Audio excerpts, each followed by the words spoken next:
уруктук чыгышуу, каналдардын тосулуп калышуу, инфекцияны тийгизген таасир спермограмма деп коет. Уруктукту тапшырыш керек. Жана кан тамырларын өзүнүн функциясын жоготуп калат. Бүткүл эле денеге ошол нагрузка берип туруш керек негизи.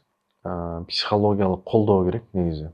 Кээ биркилер ошол балалуу болбой жатасың деп урушкандар болот. Үйлөнөрдөн алдын ошол медициналык текшерүүлөрдөн өтүш керек. Саламатсыздарбы, урматтуу биздин главное ден соолук подкастыбыздын көрүүчүлөрү. Биз бүгүн эркектердин тукумсуздугу жөнүндө тема кылабыз. Бүгүнкү подкастты мен Авиценна клиникасынын башкы дарыгери Мамит Азимулу Мамитназар алып барам. Бүгүнкү кечебиздин коногу Мусакеев Шайлоо мырза. Шайлоо мырза, бүгүнкү подкастка кош келипсиз. Саламатсыздарбы. Тилекке каршы барган сайын ошол эркектердин арасында тукумсуздук көбөйүп бара жатат. Бул эркектердин тукумсуздугу деген бул эмне? Негизи эркектин тукумсуздугу эркек адам үйлөнгөндөн кийин кандайдыр бир убакытта бир 4 айбы, 5 айбы же 1 жыл убакыт өткөндөн кийин балалуу болбой жатса, бул ошол эркек тукумсуздукка баягы күмөндөө жаратсак болот. Андан кийин ошол күмөндөөнүн негизинде ошол урологко барып кайрылгандан кийин анан кийин себептери айтыла баштайт. Эркектин тукумсуздугунун негизги себептери кайсылар? Биринчи себептердин бири ушул гормондук өзгөрүүлөр, ошол тестостерон гормону же жана башка ошол жыныс гормондорунун өзгөрүүсүндө төмөндөп кетүүсү же көтөрүлүп кетүүсүнүн негизинде гана ушул гормондук өзгөрүүлөрдүн келип чыккан тийгизген таасирлеринен кийин ошол эркектик тукумсуздук алып келиши мүмкүн. Андан кийин ошол физикалык таасирлер болуп калат. Бул ошол уруктук чыгышуу, каналдардын тосулуп калышуу, ошол тосулуп калгандан кийин ошол уруктук чыкпай дагы балалуу болушуна мүмкүнчүлүгүн азайтат. Андан кийинки ошол инфекцияны тийгизген таасири, жыныстык жол менен жуккан инфекциялар дагы ошол дарыланбай жүрсө дагы жыл өткөн сайын ошол уруктук чыгышуу каналдарды дагы тосуп калышы мүмкүн же бир терс таасирин тийгизип коюшу мүмкүн. Андан кийинкиси ошол уруктуктун ошол сперманын сапатынын начарлашы. Сперма ошол уруктук биз негизи келгенден кийин уруктукка тапшырып кел деп жөнөтөбүз да. Тапшырып келгенден кийин ошол уруктуктун структурасы, морфологиясы, индекс фареса деп коет, ошол түзүлүшү, кыймыл аракети, анын дене түзүмү кандай, функциядабы, функцияда эмеспи, ошолордун изилдөөдөн кийин гана ошол уруктук өзгөрүүлөр дагы айтсак болот. Андан кийин ошол экологиялык таасирлер деп коет. Биздин азыр жаштар баягы химиялык заводдордо же заправкаларда, бензин куюучу заправкаларда иштеп жатат, же химикаты бар жанагы кендерде иштеп атышат. Ошол биздин экологияга тийгизген таасирлери дагы ошол тукумсуздук алып келиши мүмкүн.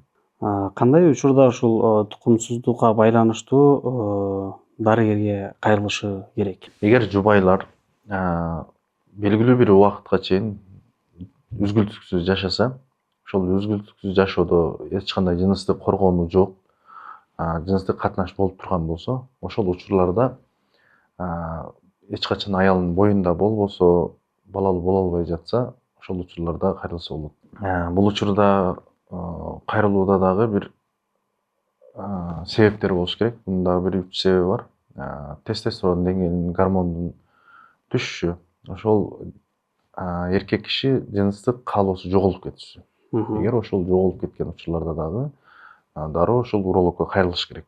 Экинчиси ошол белдин же ошол жыныс органдарынын оорусу, жыныстык катнаш учурунда же эрекция учурунда ошол жыныстык мүчөлөрдүн ооруксунуусу болсо дагы дароо кайрылыш керек. Андан кийин үчүнчүсү ошол уруктук чыгаруудагы көйгөйлөр жаралса же уруктук чыкпай ошол жыныстык катнаш учурунда бүтүрө албай жаткан болсо, ошол учурларда дагы кайрылса болот. Бул ошол тукумсуздукту аныктоо үчүн кандай изилдөөлөр жүргүзүш керек, кандай анализдерди тапшырыш керек? Тукумсуздукту аныктоодо төмөнкү анализдер негизи өтүш керек, анализдерден. Бул ошол спермограмма деп коет, уруктукту тапшырыш керек. Ал спермограммада уруктуктун түзүлүшүн, морфологиясын аныкташыбыз керек. Анда дагы кошумча ошо индекс фареса деп коет. жана кыймыл аракеттерин дагы негизи көрүшүбүз керек. Андан кийин ошол гормондорго тапшырыш керек. Гормондордо ФСГ, ЛГ, тестостерон, пролактин деген ушул сыяктуу жыныс гормондорун дагы тапшырыш керек. Андан кийин ошол УЗИден өтүш керек. Бул ошол урук бездерин көрүш керек. Андан кийин ошол уруктук чыгуучу каналдарды дагы УЗИ аркылуу жанагы өтүмдүүлүгүн, проходимосун текшеришибиз керек. Андан кийин ошол генетикалык өзгөрүүлөр деп коет, ошол уруктуктун ошол хромосомасынын бузулушун дагы аныкташыбыз керек негизи. Тукумсуздукка генетикалык факторлор кандай таасир этет? Негизи генетикалык факторлордун тийгизген таасирлери Клейнфелтер деген синдром бар. Бул ошол X хромосомасы ошол негизи 46 саны 46 болуп кетет. Бул учурда кантип байкайбыз? Байкаганда ошол эркектин походкалары аялсымал болуп калат дагы, жанагы семирүүсү дагы, сүйлөөсү дагы ошол аялсымал болуп калат. Ошол учурларда байкасак болот. Анан ошол уруктуктун ошол жанагы генетикалык өзгөрүшүн байкагандан кийин ошол учурларда дагы таасирин тийгизип калышы мүмкүн. Y хромосомасынын микроделециясы ошол уруктуктун өндүрүшүнө дагы терс таасирин тийгизет бул дагы. Генетикалык оорулар ошол тукумсуздукка алып келип дагы кийинки урпагына дагы өтүшү мүмкүн бул. Тукумсуздуктун дарылоонун кандай ыкмалары бар? Негизи дарылоо себептерине жараша жүргүзүлөт. Гормондук өзгөрүүлөр болгондо гормондук леченияларды алышыбыз керек. Андан кийин ошол физиотерапия деп коет, ошол кан айланууну тазы областта ошо кан айланууну жакшыртышыбыз керек. Андан кийин операция учурунда операцияга показания боло турган болсо, же болбосо ошол уруктук чыгуучу каналдар тосулуп кала турган болсо, ошол уруктук чыгуучу каналдарды биз ачышыбыз керек. Уруктук чыгаруучу түтүкчөнү ачкандан кийин гана ошол балалуу болуу мүмкүнчүлүгүн жаратат. Андан кийин эко. Оор учурларда бул такыр уруктук чыгуучу каналдагы баары ачык болуп турса, же уруктук чыкпай турган болсо, ошол экого жиберсек болот. Ошол эко менен балалуу болууга мүмкүнчүлүк алса болот. Мындайча айтканда, эгер дарылоо ыкмалары жардам бербесе, анда экого барса болот.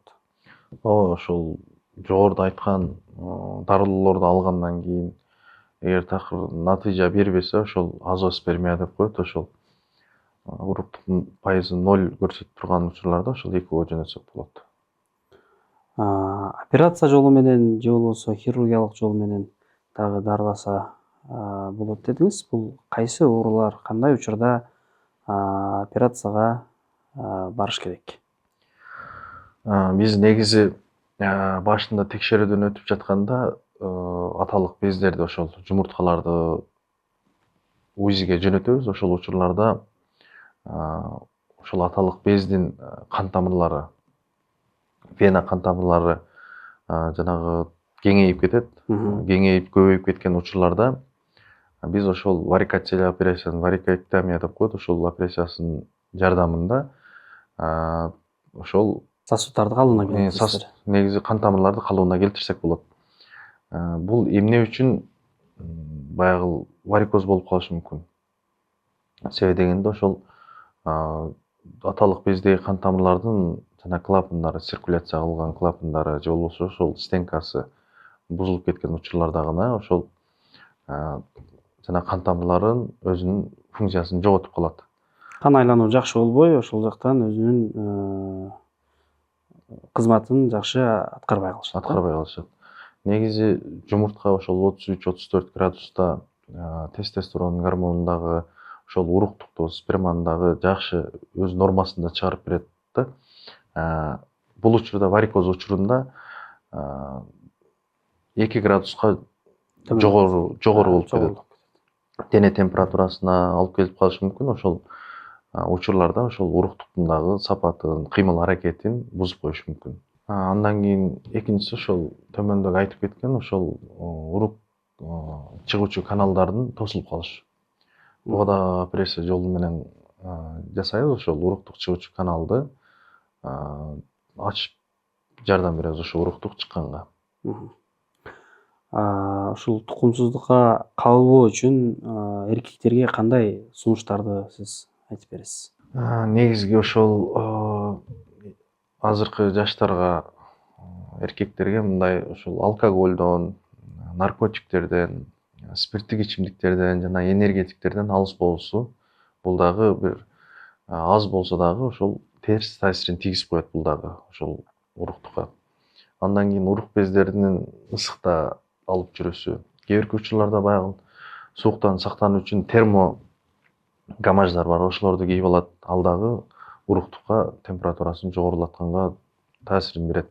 Андан кийин заправкаларда, төмөндө айткандай заправкаларда, химиялык заводдордо же болбосо азыркы учурларда бизде нан жапкан набайчы байкелерде дагы ошол нерсе байкалып атат. Себеби андан кийин ошол кухняда иштеген поварларда дагы ушул нерсе көп байкалат. Ысык жерде иштеген. Кандай шартта болсо дагы ошол ысык жерде иштегендерде ошол тукумсуздукка көп учурап жатышат алар.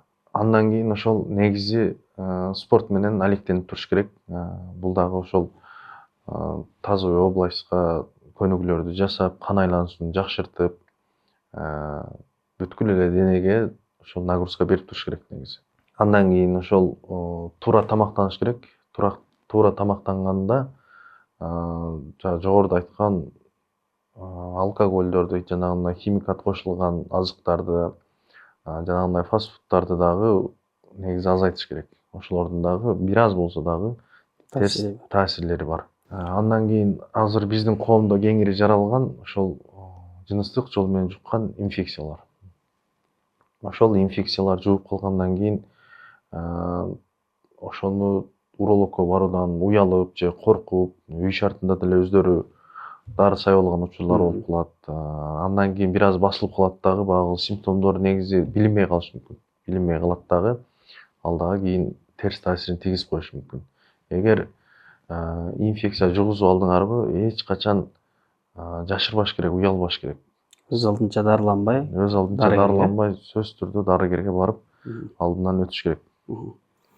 Негизи эле ушул жашоо образы, туура тамактануу, спорт менен алек болуу, же болбосо жанагы ичимдик ичүү, чылым чегүү, насвай чегүү, наркотикалык заттарды колдонуу, бул көпчүлүгүнүн оюна келбейт чындыгындачы. Бул тукумсуздук алып келет депчи.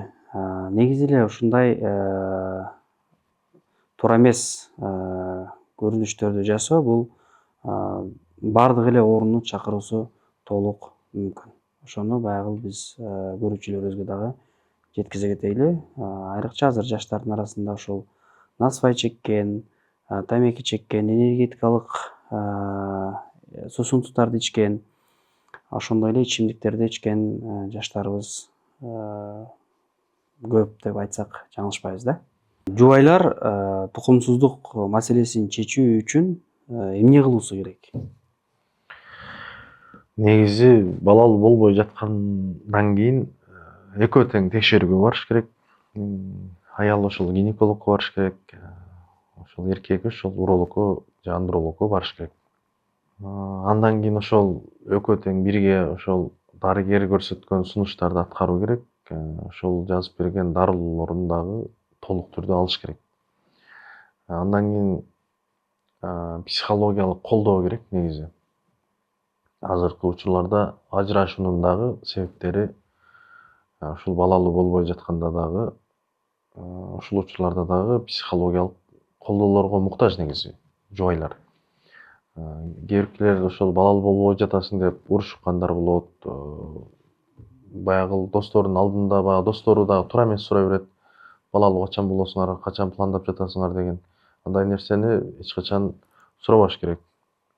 Туура айтасыз. Негизи эле ушул суроону мурунку улгайгандар деп айтсак болот, аябай жайылган, азыр эми азайып келатат, бирок дагы деле бар да. Көп учурда ушундай ыңгайсыз суроолорду берип, аларды кайра ушул психологиялык абалын күчөткөнгө чейин алып барышат да. Чындыгында ушул суроону баягы негизи бербеген туура деп ойлойм мен дагычы. Урматтуу биздин подкасттын көрүүчүлөрү, Бүгүн биз сиздерге кичине болсо дагы пайдалуу теманы айтып бере алдык деп ойлойм. Шайлоо мырза, сизге акыркы сөз кандай биздин уруулууларга, биздин көрүүчүлөргө кеңеш айтып кетесиз? Урматтуу көрүүчүлөр, биринчиден байлык ден соолук деп коет. Жаштарга үйлөнүүдөн алдын сөзсүз түрдө текшерүүлөрдөн өтүш керек. Азыр жеген тамагыбыз дагы, жашоо шартыбыз дагы мурдагыдай эмес.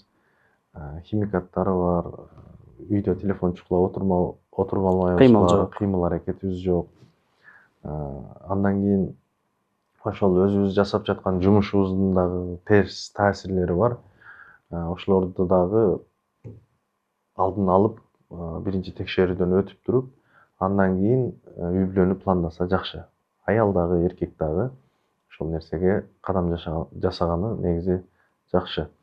Бизден өнүккөн өлкөлөрдө дагы ошол нерсени закон катары киргизген. Ошол үйлөнөрдөн алдын ошол медициналык текшерүүлөрдөн өтүш керек. Өткөндө дагы ошол баягы ажырашуунун алдын алуусун жасасак болот. Эгер тукумсуздукка себептери байкала турган болсо, аны дарылоодон кийин гана ошол үйлөнсө негизи жакшы болот. Биз негизи жана ЖКАП деген, ЖКАП менен бул алдын ала изилдөө деген нерсе. Ошого дагы биз атайын үйлөнөрдүн алдында, үйлөнгөндөн кийин жана пландоонун алдында өтө турган дагы атайын анализдерди баарын киргизгенбиз да. Ошонун арасында урологдун консультациясы, гинекологдугу бар. Ошондой эле жанагы керектүү анализдердин баардыгы ошол жака кошулган. Бирок өткөндөрү бар. Өткөндөрдүн саны бирок аз да.